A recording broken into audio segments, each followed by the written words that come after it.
Assalomu alaykum aziz birodarlarim. Alloh bizni haq so'zni eshitib, unga chiroyli suratda amal qiluvchilardan qilsin. Agar ushbu ma'ruzalarimiz sizga manzur bo'lsa, like bosib qo'llab-quvvatlang va yaqinlaringiz bilan ham ulashing. Zero haq so'zning tarqalishiga sabab bo'lish ham bir savobdir. Alloh qalblarimizni haq yo'lda sobit qilsin.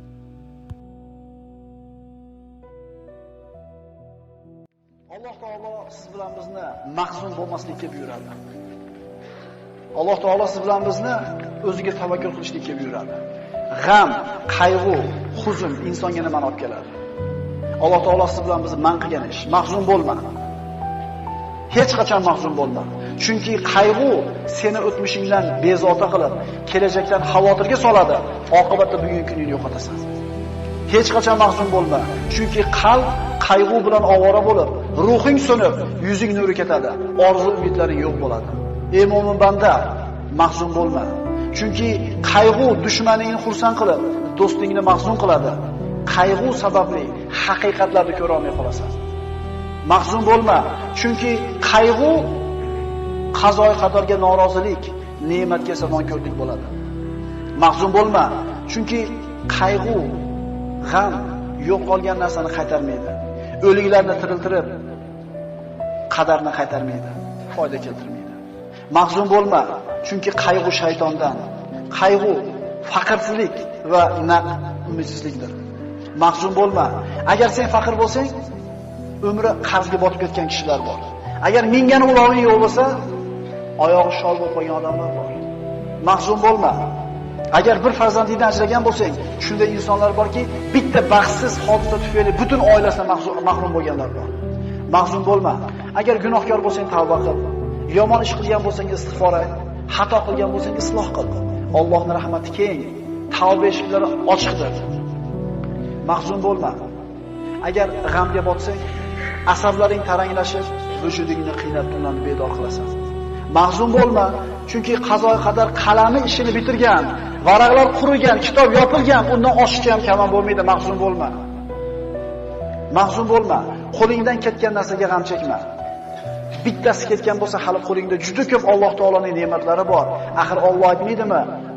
Agar Allohning ne'matlarini sanasangizlar, sanoqqa yeta olmaysizlar. Bitta ko'zing o'yilgan bo'lsa, ikkinchisi turibdi. Ikkala ko'zing ketgan bo'lsa, quloqing, oyog'ing turibdi. Bitta ne'matdan mahrum bo'lgan bo'lsang, hali juda ko'p ne'mat bor. Mahzun bo'lma. Hasadgo'y, botil ahillarning tanqidlariga parvo qilma. Chunki ularning so'zlariga sabr qilishda senga ajr mukofot bor.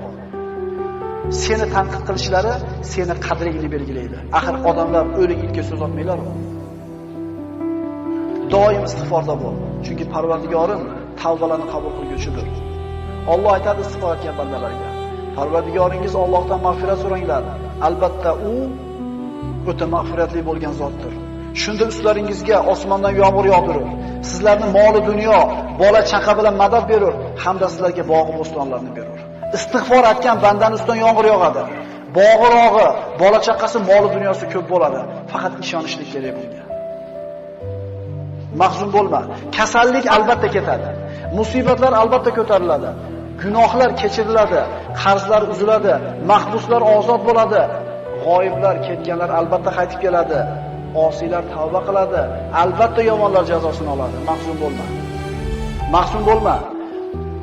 Modomiki odamlarga yaxshilik qilar ekansan, albatta mushkullalaring hal bo'ladi. Chunki odamlarga yaxshilik qilishlik inson o'zining mushkullarini hal bo'lishiga sabab bo'ladi.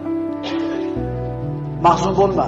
Chunki sen qilgan bitta hasanat uchun 10 dan tortib 700 gacha ajr beriladi. Balki undan ham ko'proq.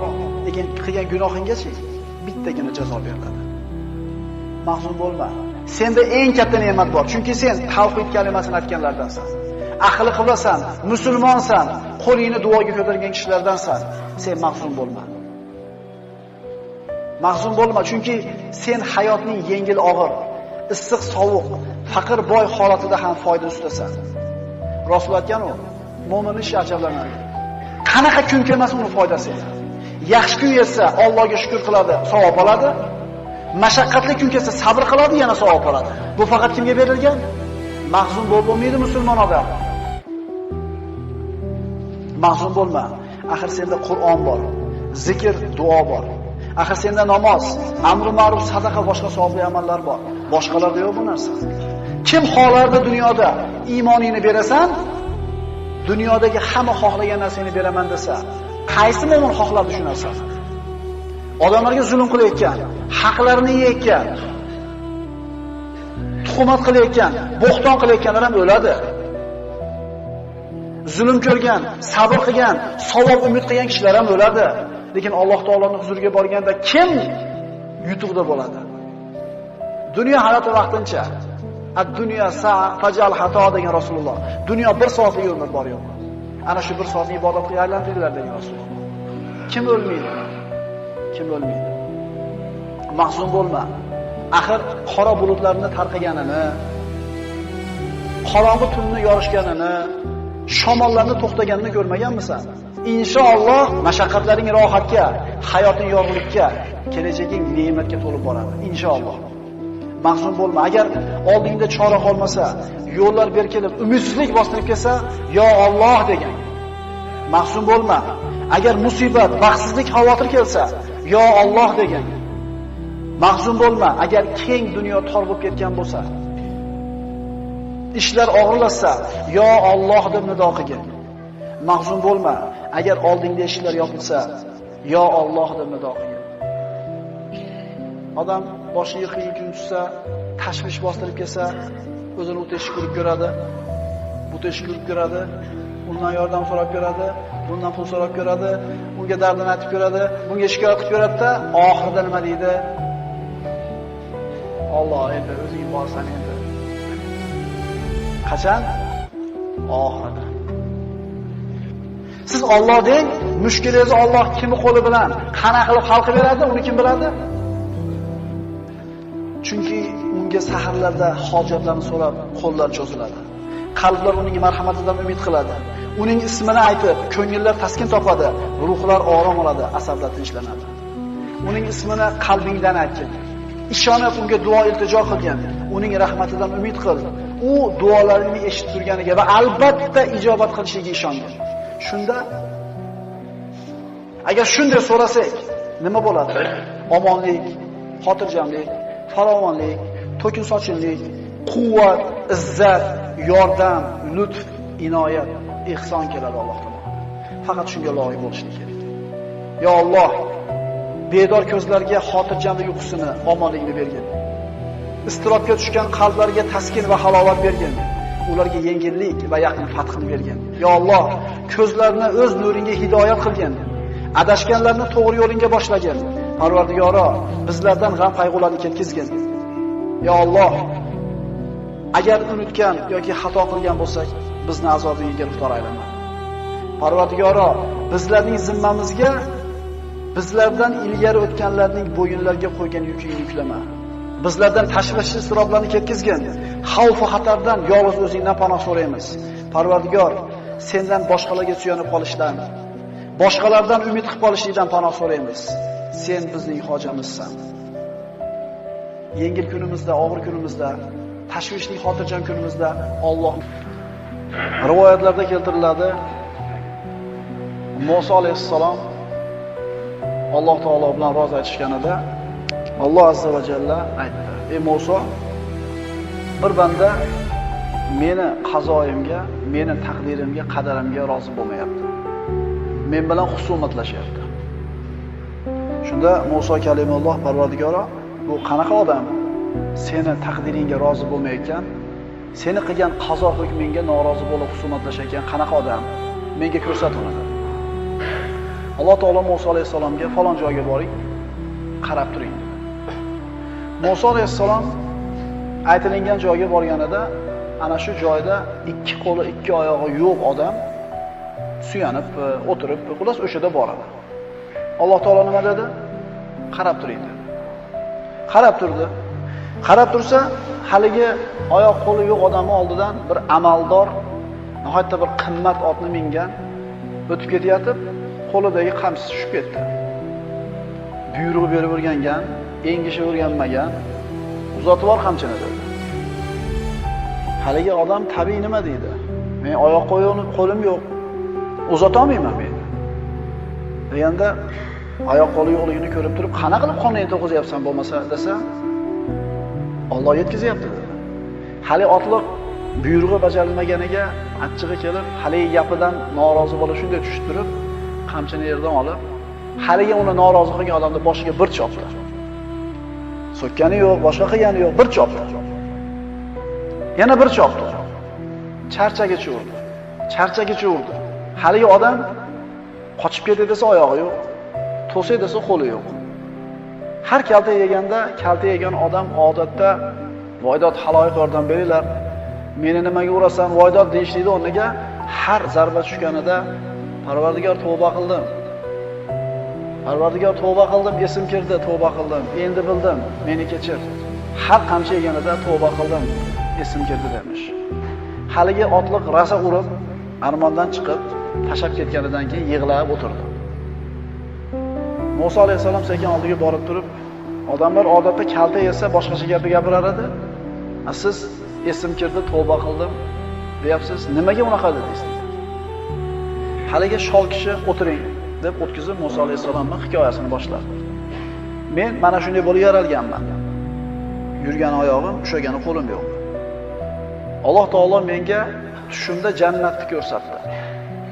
Jannatning ne'matlari, kengligi, yorug'ligi, hur aynlari, xizmatkorlarni ko'rib turib, ha, ozgina sabr qilib mana shu kunimga rozi bo'lsam, shu jannatga boraman ekan deb Allohdan rozi bo'ldim deydi.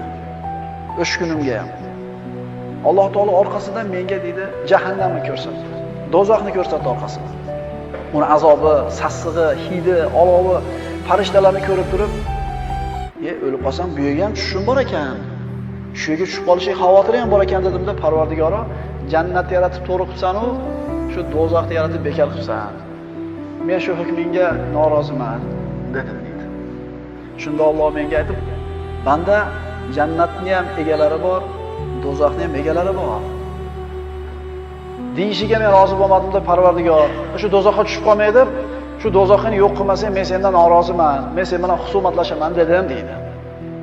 Endi deydi, beayb, besabab zulm ko'rgan paytimda, kalta yegan paytimda, ha, Parvardigor, sen hikmat egasi ekansan.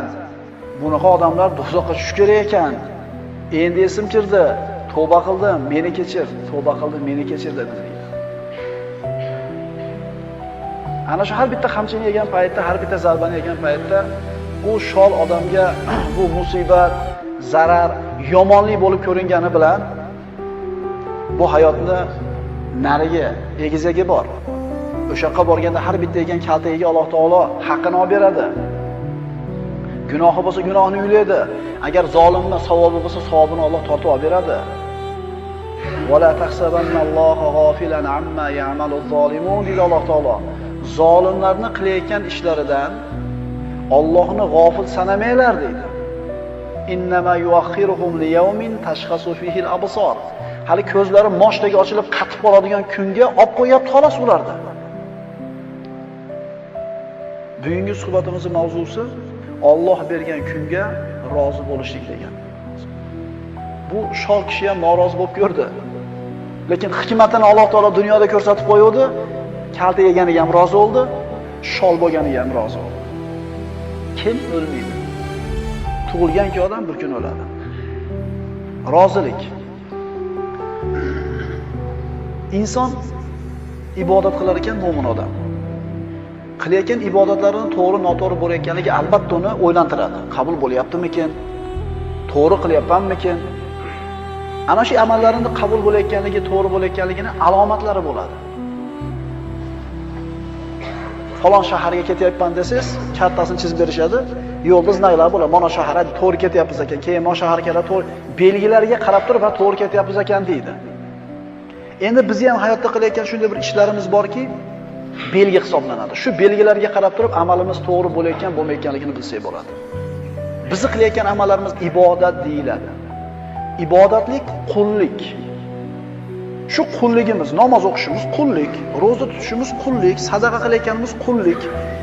Ibodatlarimizning hosili Alloh bergan kunga rozi bo'lib bo'lmayotganligimizdan bilinadi. Rozi bo'lyapmizmi qanaqa kun bo'lishidan qat'iy nazar. Demak, ibodatimiz to'g'ri bo'lyapti ekan. Ibodatimiz Alloh taoloning oldida bo'ynimizni yaxshi kunda ham, yomon kunda ham egib, rozi bo'layotganimizga qarab bilinar ekan. Jazobaga tushsiz ham shukur. Rozi bo'lsiz ham shukur. Inson faqatgina boshiga xursandchilik kuni kelganda Parvardigoriga hamd aytib rozi bo'lib turib, ozgina tashvishli kunni berib qo'ysa, jazobaga tushayotgan bo'lsa, bu insonning qilayotgan ibodatlari juda bir nuqsonli bo'lyapti. 4 yil olimpiadaga tayyorlanadi odam. Zo'r turnirga qilgan bo'ladi. Borganda bilinadi. Hech bo'lmasa bir 3-mi, 4-o'rinmi olsa, demak yaxshi ishlagan ekanman. Endi oxirida qolib ketsa, ha, meni u qilgan ishlarim turnirga ishmasin ekan. Keyingi olimpiadaga boshqacha tayyorgarlik ko'radi. Bizni qilayotgan ishlarimizning samarasi biz rozi bo'lyapmizmi shu kunlarimizda? Rozilikka sabab bo'ladi. Agar banda Alloh bergan kun qanaqa bo'lishidan qat'iy nazar rozi bo'lsa, rizqi keng torligiga rozi bo'lsa, Alloh nima bergan bo'lsa rozi bo'lsa, Alloh taolo shu bandasi ozgina amal qilib qo'ysa ham rozi bo'laveradi. 500 yil tog'da ibodat qilgan rohib haqida payg'ambar sollallohu alayhi vasallam aytib o'tgan. Tog'da ustida bir rohib yashagan, 500 yil buloq chiqadi hali yerdan, suv, bitta anor pishadi, anorni yeb qonini to'g'izadi, suv bilan tahorat olib faqat ibodat qiladi. Shu kuniga rozi bo'lib yashadi. Endi o'ldi. Alloh taolo uni seni ey banda jannatga rahmatim bilan kirgizaymi yo qilgan amaling bilanmi dedi. Nima dedi? Masalan, gunoh qilmagan 500 yil o'ziga qanaqa g'iybat qiladimi, nima qiladi? Faqat ibodat qilgan. O'ziga ishonib turib, Parvardigor amalim bilan kirgiza olmaydi dedi. Buyurdi, uni 500 yillik qilgan ibodatini hisoblab ko'rsa, Alloh taolo bergan ne'matlardan ko'zni qorachig'ini haqqini ado qilishga yetmay qoldi. Alloh u banda shu bitta anor bilan suvga rozi bo'lganligi uchun ozgina qilgan 500 yillik ibodatiga rozi bo'lib kirgizayotdi jannatga, ozgina amaliga. Endi banda amaliga suyanib qo'ydi, kuzib qo'ydi. Ya Parvardigor rahmating bilan. Rozilik nima o'zi? Rozilik shikoyat qilmaslik. Shikoyat qilmaslik. Berdim, alhamdulillah. Hamd aytishlik har qanday holatda. Agar inson Alloh bergan kuniga qanoat qilsa, rozi bo'ladigan bo'lsa, har qanday holatida juda tezlik bilan Parvardigorning rahmatiga, roziligiga yetishib qoladi. Endi Allohning rahmatiga yetishgan odam dunyoda o'zida aziz bo'ladi. Birinchisi, uning uchun rozi bo'lishlik kerak hayotiga. Qaygan borasizda rozi bo'lmang. Endi nochorlikdan rozi bo'lishlik boshqa narsa. Masalan, otasi o'lgan odam 1 yil, 2 yildan keyin xolasa, xolamasa nima qiladi? Ko'nikib qoladi. Lekin otasi o'ldi degan xabarni eshitib, birinchi zarba yegan mahalida Allohning taqdiri, biz shunga rozimiz degan odamning sabr, shu odamning roziligi rozilik. 1 yil, yarim yil o'tgandan keyin esingizdan chiqib ketadi bu musibatlar. Inshaalloh. Unda xolisimi, xolamasimi rozi bo'lib oldingiz. Hozirgisi oxir. Endi kim Allohning taqdiriga g'azab qilsa, unga ham albatta g'azab ro'baro bo'ladi. Norozimi? Alloh ham norozi bo'lmaydi. Sahobalarni qarang. Iymon keltirishdi, aybi la ilaha illalloh degani bo'ldi. Qiynashdi, rozi bo'lishaverdi. Qatl qildi, Ammor ibn Yosirni otasi bilan onasini ko'zida rozi bo'laverdi. Endi Madinaga borib turib Alloh taolo o'zlariga bir vatanni berdi. Unga ham rozi bo'laverdi. Dunyoda to'kib tashadi Alloh taolo oyog'ini tagiga. Unga ham rozi. Ularga farq bo'lmadi. Qanaqa kun bersa Allohdan deb qabul qilishaverdi. Rozi bo'ldi. Radiyallohu anhum va radu anhu. Alloh ulardan rozi bo'ldi. Ular ham Allohdan rozi bo'lishdi. Ozgina amalga Alloh rozi bo'ladi bizdan, faqat rozi bo'lsak Alloh bergan kuniga. Qancha boylar bor. Faqirdan betar hayot kechiradi, chunki norozida. Bugun mo'mashini olsa, narginiki undan baland rozi emas. Bugun monosiga yetishdi, ertaga mononi qilish kerak. Norozi bo'lgan odam hech qachon to'ymaydi. Sahobalarni ko'rmaysizlarmi? Rasululloh sollallohu alayhi vasallamni ko'rmaymizmi? Rasululloh sollallohu alayhi vasallam hujralarida inshaalloh dars qilarmiz buni. Yotsa yo boshi yo oyog'i devorga tegib turar ekan Rasululloh. Uzunini tasavvur qiling hujrani. Rasululloh sollallohu alayhi vasallam masjidda bomdod o'qib kelib, ayollarga yegili biror narsalar bormi desa, Rasululloh hech narsa yo'q desa, unda roza tutamiz deb. Shunga ham rozi. Shakar yo'qmi? Asal yo'qmi? Qiyom yo'qmi? Choying suyuq bo'lib qopti. O'shuning uchun biz hayotimiz shirin bo'lmaydi, chunki rozi bo'la olmayapmiz hayotimizga. Bashorat bo'lgan hadis mana shu yerda o'tirganlarga. Imom Muslim sahihlarida keltirilgan hadis. Rasululloh sollallohu alayhi vasallam aytadilar: "Al-ibadatu fil haraj ka hijratin ilayya." Ravohu Muslim. Harajda qilingan ibodat mening oldimga hijrat qilishlik bilan barobar. Imom Navoiy mana shu hadisga sharh berib aytadi, haraj bu fitnalik davr. Odamlarda ishi alg'ov-dolg'ov bo'lib, boshalaman bo'lib turgan paytda haraj deylar ekan. Mana shunday kunda qilingan ibodatni fazilati Rasulullohning oldiga hijrat qilishlik bilan barobar. Muborak bo'lsin mana shu hijrat. Muhojirlik ajri, savobi muborak bo'lsin. Nima uchun bunchalik darajasi baland desa, odamlar fitnaga ovora bo'lib, fitna bilan kallalari band bo'lib, ibodatni esdan chiqarib qo'yib turgan paytda kamdan kam odamlar ibodat bilan ovora bo'ladi deb Rasululloh. Mana shunday fitnali, xatarli kun bo'ladigan bo'lsa, inson Allohdan rozi bo'lib bergan kuniga ibodat bilan shug'ullansa, Rasulullohning oldiga Madinai Munavvaraga hijrat qilganning savobini beradi. Mana shunday bir ajr turibdi. Chunki odamlarda haqiqatan qarasang, qayga bo'lsin kerak emas gap, ona bo'pti, mana bo'pti. Masjidga kel Allohni. Bilib qo'yaylik. Ulamolar aytadi. 3 ta qo'rg'on bor musulmon uchun. Uchala qo'rg'ondan bittasida albatta bo'lishligi kerak. Agar shu qo'rg'ondan chiqib kelsa, uchala qo'rg'ondan bittasida bo'lmaydi. Shaytonga yem bo'ladi. Birinchisi Qur'on tilovati. Bitta qo'rg'ondasiz, shayton kirmaydi. Ikkinchisi masjid. Uchinchisi Alloh taolaning zikri. Qish kuni bo'ladi, uyg'onib ketasiz. Uyg'onsiz, soqotib ketibsiz. Soqotib ketganingiz uchun uyg'ondingiz, sababi bor. Endi nimaga soqotibman desiz, ko'rpaz tushib ketibdi. Yoki uyingiz peshkaz o'chib qoldi. Sababi bor, natijasi bor. Endi qalbingiz iztirobga tushib, norozi bo'lib, arzimagan narsaga asabingiz chiqib, xotiningizdan norozi, bolangizdan nidavorli psix bo'lib turibsizmi biz tilda? Sababi bor buni ham. Shu uchala qo'rg'ondan bittasidan rassiz. Hech bo'lmasa salovat aytib, hech bo'lmasa istig'for aytib turganingizda qalbingizda xotirjam halovat bo'lar edi. Qo'rg'ondan chiqib ketdi, shaytonga yem bo'ldingiz. Tushuntira olyapmanmi? Aytinglarchi, o'sha zikr qilgani qancha pul ketadi? Svet ham kerak emas-chi zikr qilgani. Qiblaga qarab turish ham kerak emas, faqat zikr qilib turish kerak xolos. Alloh taolo yerga jannatni hayotidan bir qism tushirib qo'ygan. Jannatiy hayotdan bir shingil bor yer yuzida. Nima u desa Alloh taoloning zikri deydi. Ala bi zikrillahi tatma'innul qulub. Qalblar Allohni eslaganda orom oladi deyapti Alloh taolo. Qalbingizni orom olishini xohlaysizmi? Jasadingiz turibdi, qoningiz to'yapti, uxlayapsiz. Lekin qalb nimaga orom olmayapti? Allohning zikridan uzoq bo'lib qolyapmiz. Agar xatarli fitnali kun bo'ladigan bo'lsa, Rasululloh sollallohu alayhi vasallam ko'rsatmasi uylarda o'tiringlar degan, zikr qilib degan. Chiqmanglar ko'chaga degan. Rozilikning foydalari. Payg'ambarimiz sollallohu alayhi vasallamni sahobalarning hayotiga qaraydigan bo'lsak, mana bu hadis esdan chiqib qolmasin. Rasulullohning oldiga hijrat qilganning savobi beriladi bizga. Mana shunday kunda faqat ibodat bilan ovora bo'lsak. Uhud g'azotida payg'ambarimiz sollallohu alayhi vasallam 50 ta kamonchini tog' ustiga chiqarib qo'yib, biz yutsak ham, yutkizsak ham turinglar shu yerda. Chunki bu ana shu 50 ta kamonchi tursa, mushriklarning qo'shini aylanib o'tganda imkon topolmas edi, musulmonlarning orqa tomoni himoyalangan bo'lar edi. Ular payg'ambarimiz gapiga xo'p deb turishdi. Jang boshlandi, musulmonlar yengdi. Yarim soatga qolmay 8 marta mushriklarning bayrog'ini yiqitishdi. Alloh va rasuliga xo'p deb turishuvdi hukmiga, Alloh g'alabani 20 minutda, 30 minutda berib qo'ydi.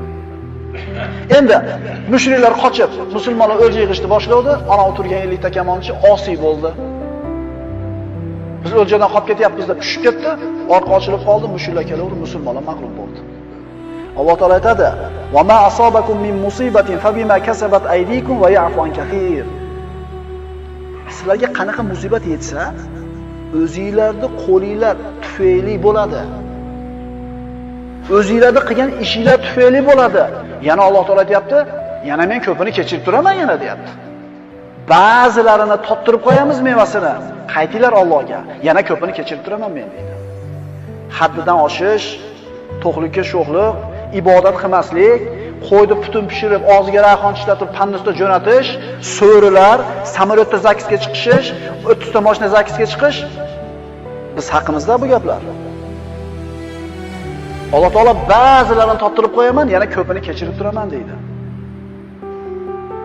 Agar Alloh taolo bizni har bitta qilgan gunohimizga, hamma gunohimizga jazo bersa, biz qirilib ketar edik. Rozi bo'laylik shu kunimizga. Alloh taolo gunohlarimizni kechiradi, kafforat qiladi. Alloh taolo insonlarga bergan ne'matlarni sanog'i ko'p. Mana otalarimiz duo qilib qo'lini ochganida Allohga hamd salovat aytib turib 3 ta narsani so'raydi. Aytinglar, birinchisi nima? 3 ta narsa: tinchlik, tansihatlik, xotirjamlik. Biz otalarimiz pokiza musulmonlar o'tgan. Nimani so'rashni bilgan ular. Nimani aytayapti? Tinchlik, tansihatlik, xotirjamlik, baraka. Qaranglar, bizni kattalarimiz-chi, yoshlar sizlarga o'xshab, haliga hadis keltirib, arabcha gapirishni bilmasa ham, ota-bobosidan eshitib kelgan narsalarda mang'izi bor bularda. Nimani so'rashda bilishadi birinchi o'rinda. Tinchlik ekan. Alloh taolo bandalariga bergan ne'matni eng birinchisi iymon bo'lsa, orqasidan akalar. Ko'p ilm deymiz, taqvo deymiz, lekin tinchlik. Inson qachon norozi bo'ladi? Yo o'zi xohlayotgan narsaga yeta olmaganda, xohlayotgan narsasiga yeta olmaganda, yo yoqmaydigan narsa boshiga kelib qolganda. Shu ikkala holatda norozi bo'ladi. Shundaymi? Endi shu inson biladimi? Xohlayotgan narsasi unga albatta foyda keltirishini. Aniq bilasizmi shu narsa sizga yaxshiligini? Yoki sizni boshingizga kelgan yomon kun albatta yomonligini bilasizmi siz? Kim biladi buni? Alloh biladi. Alloh taoloning hukmini, Alloh taoloning qazosini muhokama qilgani bandani haqqi bo'lmaydi hech qachon. Banda faqat taslim bo'lib qabul qilish kerak. Ana bo'lsa mana bo'lardi. Bunday bo'lganda yaxshi edi. Oqiring. Alloh bunday qildi, shu yaxshi desa, banda nima deyapti? Yo'q, agar mana bo'lganda yaxshi edi. Biz aytadigan gaplar shular. Mana bo'lganda yaxshi. Qadam bilasan sen uni. Alloh bunday bo'lishini xohlagan bo'lsa. Hukm albatta o'tadi. Kimning hukmi? Endi Alloh taolaning chiqargan qazosi hukmi albatta adolat. Shunday deb qabul qilish kerak mu'minlar. Alloh taolaning hukmi albatta bo'ladi va bu qilingan hukmi albatta adolatli. G'azablanishdan, norozi bo'lishidan foyda yo'q. Iymonni halovatini inson qachon totadi? Payg'ambarimiz sollallohu alayhi vasallam sahih hadisda marhamat qiladi, mazmuni shuki, siz uchun yozilgan narsa adashib boshqa birovga ketib qolmaydi. Va birov uchun yozilgan narsa adashib sizga kelib qolmaydi. Shuni tushunmagunizcha iymonning mazasini tushunmaysiz. Qaytarib aytaman. Siz uchun yozilgan narsa adashib boshqa birovga borib qolmaydi. Va birov uchun yozilgan narsa, sizga kelib qolmaydi. Shuni tushunsiz, iymonli odam bo'lasiz. Xolid ibn Valid roziyallohu anhu umri jangi jandalda o'tgan. Sayfullohil maslul degan laqabi bor. Alloh taoloning yalang'ochlangan qilichi degan. Shu kishi umri jang jandalda o'tgan. Iymonga kelgan kundan boshlab, lekin o'zini to'shagida yotib o'lgan. Jang maydonida shahid bo'lmagan, yig'lab o'lgan ekan. Ximsda, mana Suriyada. Alloh taolo juda ko'p birodarlarimga shahidlik maqomini berdi jang maydonida. Badanimda sog' joy yo'q dedi, ham yo'g'im tirtiq bo'lib ketgan dedi. Lekin Alloh menga shahidlik bermadi, eshakka o'xshab to'shagimda yotib o'lyapman dedi. Demak, shu kishi umri to'shagida yotib o'lishligi taqdir qilingan. Umr jangi jadalda o'tsa ham Alloh aytgan bo'ldi. Shuni tushunib olmaguncha inson iymonli bo'la olmaydi. Abu Hurayra roziyallohu anhuga payg'ambarimiz aytadi: "Jaffal qalamu bima anta laqi ya Abu Hurayra." Ey Abu Hurayra, sizga ro'baro bo'ladigan kun yozib bo'lingan. Qalam ko'tarilgan, hukm aytilindi, qazodan bo'shaldi, kitob yopildi, varaq quridi dedi. Bo'ldi. Insonning qo'lida faqat duo bor. Duodan keyin ham insonga yoqmaydigan kun kelsa, demak shuni Alloh taqdir qilgan, bo'ldi, banda rozi bo'lgan. Yozilmagan bo'lsa, nimadan qo'rqing? Yozilgan bo'lsa, qayoqqa qoching? Shu e'tiqodda bo'lishimiz kerakmi biz? Xotirjam bo'lishimiz kerakmi? Shunday bir mazmunda oyat keladi. Agar Alloh taolo aytadi, men bandaga deydi, uzoq vaqt ne'matlantirib turib, bitta musibat berib qo'ysam, o'tgan kunini hammasini esdan chiqaradi-da, kelajakka faqat qora bo'yoq bilan qaraydi.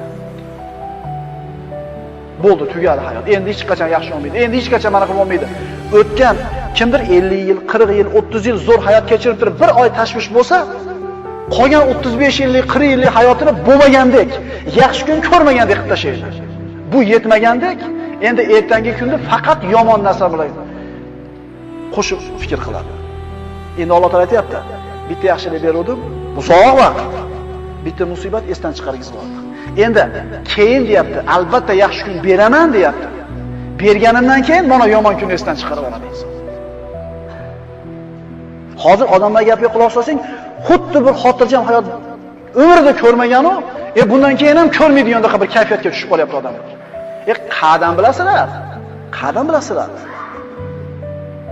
Bandasini aytgani bo'lganmi bir marta? Allohning aytgani bo'ladimi?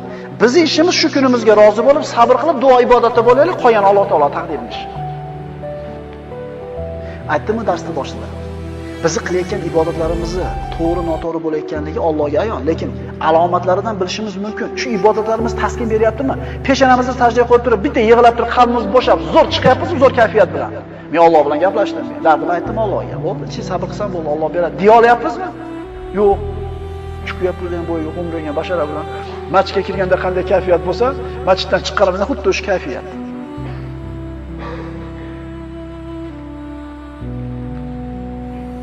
Aqlli odam bitta boshiga kelgan musibatda ko'p foydaga aylantirib oladi. Ahmoq odam bitta musibatda ko'p zararga aylantirib oladi. Bitta musibat keldimi? Sabr qiling, rozi bo'ling, ajr umid qiling, 10 ta savob bersin Alloh. Ummu Salama onamizni eri Abu Salama shahid bo'ldi jangda. Parvardigor, shu musibatimni menga sabr ber, ajr ber.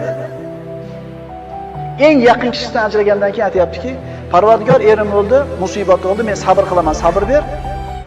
Roziman, endi shu qilgan ishim uchun mukofot ber dedi. Umar ibn Hattob sovchi qo'ydi. Umar Odil, Umar al-Faruq sovchi qo'ydi. Yo'q. Umardan kim yaxshi? Abu Bakr sovchi qo'ydi. Unga ham yo'q dedi. Kim qoldi? Nimaga Rasululloh Ummu Salama onamizga uylandi? Chunki Ummu Salama bergan kuniga rozi bo'ldi. Sabr qildi. Allohdan savob umid qildi, mukofot talab qildi. Mukofot talab qilmaymizmi? Bu kundan Alloh taolo necha ming charmon yaxshi kunni berar boshimizga agar rozi bo'lsak. Bizdan bitta narsa talab qilinyapti. Rozi bo'lamiz, ibodat qilamiz.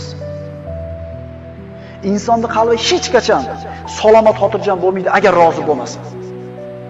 O'zi norozilik insonning qalbiga g'am, qayg'u, anduqni to'ldirib qo'yadi. Endi rozilik mana shu narsalar hammasini haydab chiqaradi. Bo'lmi rozisiz? Rozilikning samarasi shukr. Inson Alloh bergan kuniga roziligi qilayotgan ishidan bilinadi. Gapirayotgan gapidan bilinadi. Allohga shukr deydi. Ibodat bilan shug'ullanadi. Endi Alloh taoloning kuniga, Alloh taoloning taqdiriga norozi bo'lgan odamchi. Mo'min odam qabul qilib rozi bo'lib qo'yadi. Endi shundan uzoq bo'lgan odam aytadiki, Parvardigoriga dedi, prilajeniyalar qiladi deydi. Aytadiki, agar mana bo'lganda, mana bo'lsa shu to'g'riroq bo'lardi deydi. Bu haligi bir qurilish qilayotgan, bino qurayotgan bir arxitektor yoki bir odamga bunday qilsangiz yaxshiroq bo'lardi, shuni noto'g'ri qilibsiz-da, siz yarashaveradi, odam-da sizga o'xshagan. Endi Alloh taolo hukm qilib qo'ysa, shu deydi noto'g'ri bo'lib qoldi deydi. Agar mana bo'lganda deydi to'g'ri bo'lardi. Kimga prilajeniya qilyapti? Yaratgangami? Astag'firulloh. Agar mana bo'lsa to'g'ri bo'lardi. O'zi mana bo'lish kerak edi, o'zi shu mana bo'lib qoldi o'zi. Sen qanday bilasan uni bo'lish kerak? Inson norozi bo'lar ekan, albatta shaytonga o'lja bo'ladi. Shuning uchun Nabiy sallallohu alayhi vasallam yagona o'g'li shu paytda Ibrohim vafot qilganida, bir dona o'g'il farzandi Ibrohim bo'layotganda vafot qilganda aytadiki, payg'ambarimiz sollallohu alayhi vasallam: "Tadmalu aynu va yahzulul qalbu va la naqulu illa ma yurdi robbana." Ko'z yoshlanadi, qalb yig'laydi. Lekin biz faqat Parvardigorimizni rozi qiladigan gapni gapiramiz. Ey o'g'lim Ibrohim, sizni ketayotganligingizdan biz qayg'udamiz deydi. Qayg'uda payg'ambarimiz ko'zi yoshlanyapti, qalbi ezilyapti. Lekin mana shu holatda Robbisini rozi qiladigan gapni gapiryapti. Qalbimiz ezilayotgan bo'lsa, ko'zimiz yoshlanayotgan bo'lsa, tilimizga yetaylik. Adolat bormi deb o'ylayotgan bo'lsak, yetaylik. Adolat bor. Odamlarga zulm qilganlarning jazosini Alloh taolo albatta beradi. Allohga duo qilib, Allohga qo'yganimizdan keyin biz boshqa narsalar bilan qalbimiz ovora bo'lishligi kerak. Iso alayhissalom Alloh taoloning huzuriga ko'tarilib chiqib ketayotganda g'usl qilib chiqqan edi. Sochidan suv tomchilari tushib turgan edi. Endi Iso alayhisalom oxir zamonda Dajjal Masih chiqqan paytda tushadi. Ana shu suv tomchilari hali qurimagan bo'ladi. 2000 yil bo'ldi xristian yiliga. 2000 yil bo'ldi. Yana qancha yil bor yana oxir zamongacha. Lekin ana shu ho'l bilan sochi qurimasdan tushar ekan. Vaqtsiz bilan biz uchun. Va ma naqamu minhum illa an yu'minu billahi al-azizil hamid. Birinchi darslarimizda aytganmiz siyratdan. Ashobul Uxdud choh egalari kofir podshoh ularni iymonidan qaytarishligi uchun katta-katta chuqurlarni kavlab turib o'tlarni yoqdi. Bir chekkadan iymon keltirganlarni tashashni boshladi. Bir kunda o'ldirdi hammasini.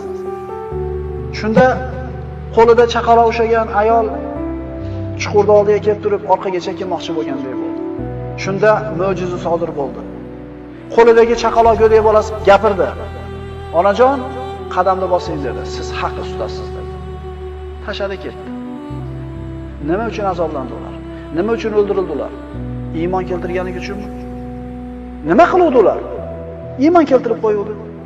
Alloh taolo shularni mana shu iymoni yo'lda shahid bo'lishligiga imkon berdi. Darajasini ko'tardi. Endi ana shu choh egalarini shu o't o'zi chiqib kuydirib pishib ketdi. Shu chohni kavlab o'tni yoqqanlar atrofida turar ekan, mo'minlarni kuydirib bo'lgandan keyin o'zlarini kuydirib tashladi. Chunki ular Allohga tavakkul qilib, Allohning bergan kuniga rozi edi. Alloh subhanahu va taolo o'zining bergan kuniga rozi bandalardan qilgan bo'lsin. Alloh taoloning o'ziga tavakkul qilamiz, duo qilamiz, sabr qilamiz, bizga tinchlik kerak. Aqulu qawli hadha va astaghfirulloh li va lakum. Assalomu alaykum.